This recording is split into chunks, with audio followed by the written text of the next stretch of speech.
हा. मी रंगनाथ कचरूपुरे, राहणार येवला, तालुका येवला, जिल्हा नाशिक. मी या टिमक्या होळी सणासाठी कायम स्वरूपात कमीत कमी 3-4 पिढ्यापासून टिमक्या बनवतो आणि होळी सणात मजा घेण्यासाठी मुलांना या टिमक्या बनवित असतो आणि विक्रीला जात असतो. कुठं माल जातो?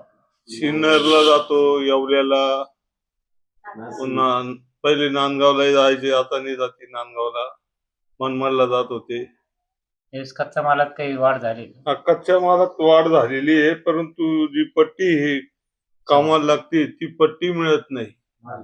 ती महाग झालेली. धुळ्याला गेलो, धुळ्याला भेटली नाही, नाशिकहून आणली. किती टक्क्याने वाढले असा टिमक्याचे भाव? टिमक्याचे भाव आता कसे 70-80% वाढलेले.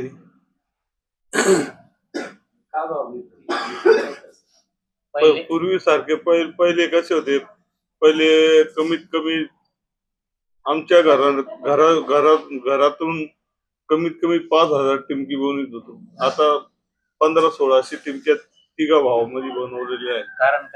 कारण काय मालक करणारे कोणी नाही. आता मोबाईलचे निघाल्यामुळे पोरं दुर्लक्ष करतात. टिमकी मग कमी प्रमाणात बनवले जाते, विक्री होत नाही.